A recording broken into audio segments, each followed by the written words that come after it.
दोस्तों, स्वागत है आपका आपके अपने YouTube चैनल शिक्षा और कहानियां पर। आज हम एक ऐसे सवाल की चर्चा करने जा रहे हैं जिसने सदियों से इंसानों के मन में जिज्ञासा जगाई है। सवाल सरल है लेकिन जवाब उतना ही गूढ़। धरती पर पहले कौन आया, स्त्री या पुरुष? जरा सोचिए, जब आपने यह सवाल सुना तो क्या जवाब आपके मन में सबसे पहले आया? शायद आपने सोचा पुरुष पहले आया होगा, या फिर किसी ने कहा होगा स्त्री पहले आई होगी, क्योंकि जीवन वही देती है। लेकिन ये सवाल सिर्फ एक सामान्य सवाल नहीं है, ये हमारी आस्था, विज्ञान और सोच तीनों से जुड़ा है।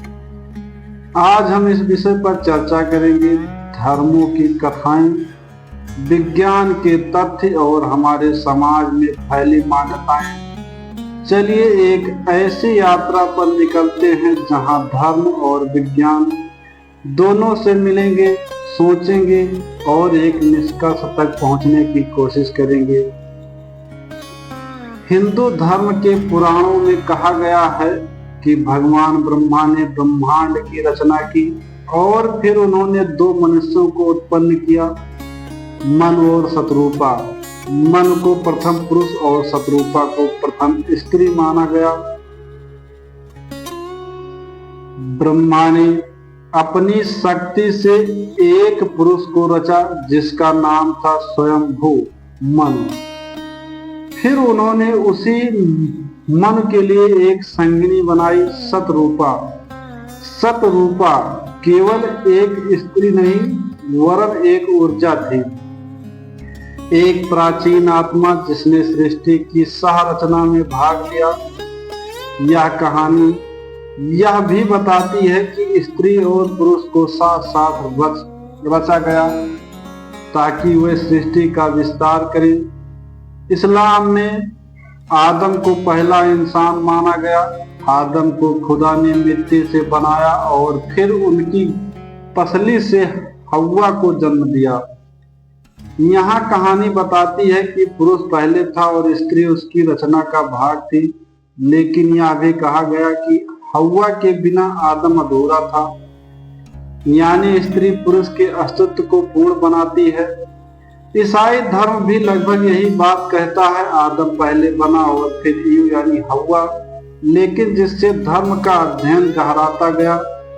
कई विद्वानों ने यह भी कहा कि वह प्रतीकात्मक कहानियां हैं और इन्हें वैज्ञानिक सत्य से जोड़ना कठिन है।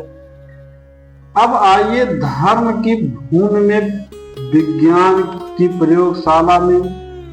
यहाँ सवाल कुछ और है, इंसान कैसे बना? स्त्री पहले बनी या पुरुष? धरती पर जीवन की शुरुआत करीब 3.5 अरब साल पहले हुई। एक कोशिकीय जीवों से कोई स्त्री या पुरुष नहीं था, सिर्फ जीवन था।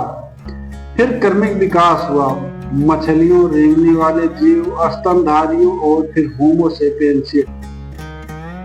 चार्ल्स डार्विन के थ्योरी ऑफ इवोल्यूशन के अनुसार मानव विकास कई चरणों में हुआ। स्त्री और पुरुष दोनों की उत्पत्ति साथ साथ हुई क्योंकि प्रकृति के यौन प्रजनन के लिए दोनों आवश्यक थे। विज्ञान कहता है कोई पहले नहीं आया, दोनों की उत्पत्ति साथ हुई जैविक जरूरत के तहत। आधुनिक विज्ञान में डीएनए अध्ययन के जरिए कई चौंकाने वाले तथ्य उजागर किए। डीएनए शोध में पाया गया कि आज के सभी इंसानों का माइक्रोकार्डियल डीएनए एक ही महिला से जुड़ता है, जिसे माइथोकॉन्ड्रिया कहा जाता है। वह करीब 1,50,000 से 2 लाख साल पहले अफ्रीका में रहती थी।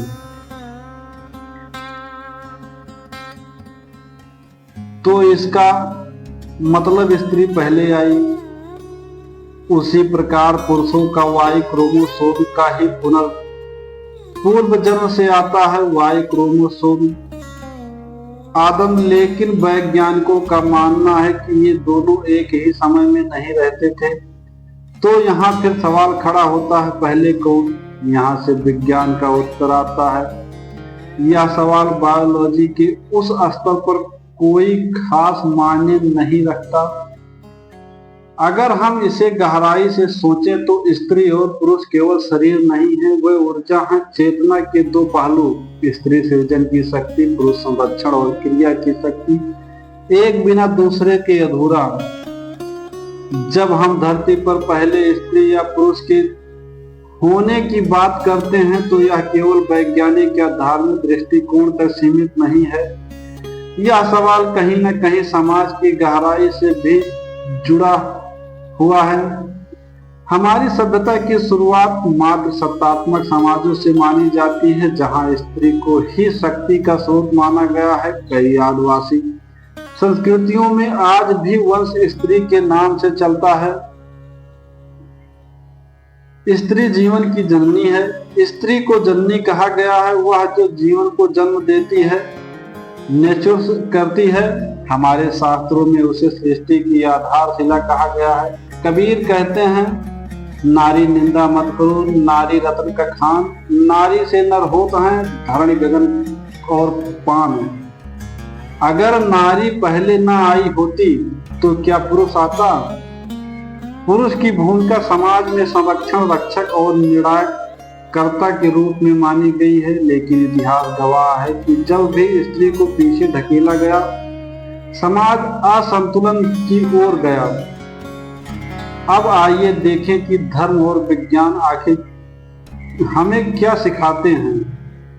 हिंदू धर्म में शिव शक्ति की परिकल्पना है। शिव तब तक शव हैं जब तक शक्ति साथ नहीं होती। ईसाई धर्म कहता है कि ईव आदम की पहली पसली से बनी।